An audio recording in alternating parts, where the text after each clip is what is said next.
He looked like a boss, but the numbers said otherwise. He was flexing, but he was beyond broke. He liked the look of power.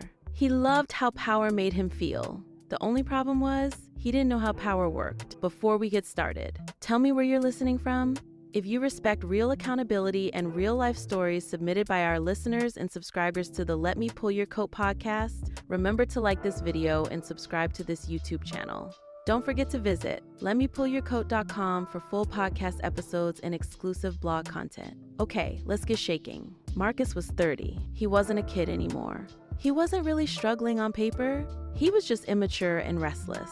He hated the fact that he was hard-working and average. He didn't want slow, steady growth. He wanted visible growth. In other words, he wanted to flex. Now, he got the fancy car first. He didn't own it, he leased it, with a monthly payment way beyond his means. But he didn't care. It looked right. Then came the Patek Philippe watch. Not necessary, but very, very expensive and impressive. Then came the usual fake-ass IG, Twitter, and TikTok posts. You know, you've seen them. The bullshit posts with quotes about legacy, captions about elevation, the photos in front of buildings he didn't own, the shots of expensive plates of food in overpriced restaurants with catlines like, "I deserve this," and "My grind has to be fed." Marcus believes perception creates opportunity, and in a way it does, but perception without structure creates instability. Here's how it all started. He met Danielle at a friend's birthday dinner. She was quiet, gorgeous, and looked like butter wouldn't melt in her mouth. She had a great corporate job, good steady income, a paid-off car, and most importantly, no kids, so no drama. She wasn't flashy, she was naturally stunning. That's why he liked her. She felt stable. He felt ambitious. At least that's what he called it. They started seeing each other.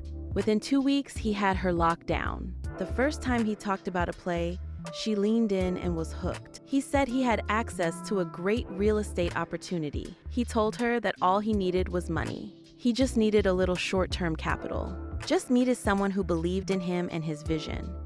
He's giving me red flags and the cringe just by you saying this shit. Sorry for interrupting you. My bad. Now, back to the story. He didn't bring any paperwork. He just brought his confidence, because he knew that she wanted to be supportive and that his confidence was persuasive. The only problem was, when you don't understand numbers and structures, you've already lost. Danielle asked questions, a lot of questions. That's right, girl. Handle your business. Oh, sorry. Back to the story. I'll control my outburst, I promise. He had an answer for every question. He was ready. He just wasn't accurate, just smooth. But her good-natured affection made her believe him. So she transferred the money to him. Not a fortune, but enough. Not enough to really matter to her bank account. He promised a return in 90 days. 90 days passed and nothing. There was always a bullshit reason or excuse. The contract was delayed. Partner backed out. The market shifted. Then he started avoiding specifics about what happened. But he kept posting those lifestyle images online.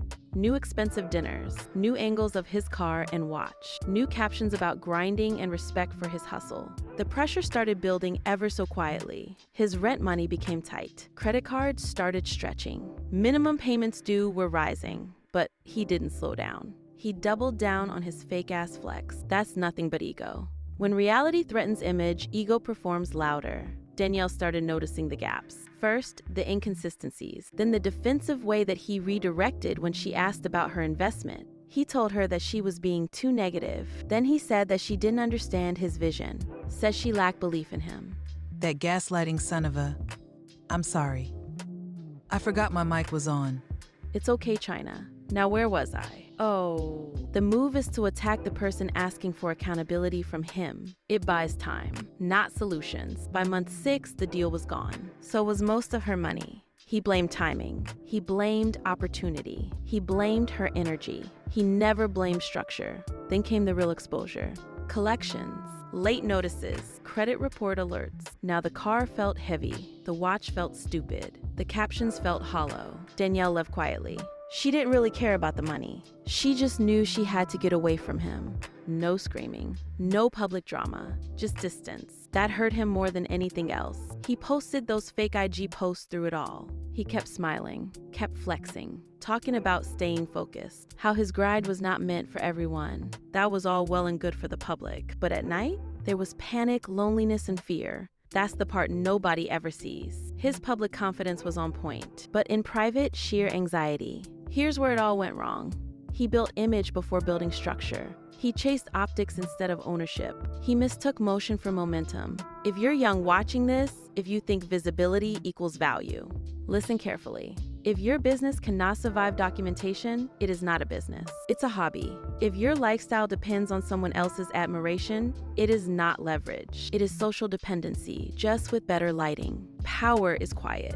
Structure and building is boring. Discipline is not impressive. Until it is. Marcus didn't fail because he dreamed big. He failed because he refused to build small. Step by boring step. If you can't build in silence, you shouldn't flex in public. That's the correction. And here's the narrow door. Stop performing for others. Start building for yourself. Close the leaks. Cut the image. Strengthen the foundation. Then you speak. For full breakdowns and unfiltered conversations, visit letmepullyourcoat.com and check out the Let Me Pull Your Coat podcast and blog. Subscribe and stay disciplined. There's another one coming. Until next time, much love and much respect.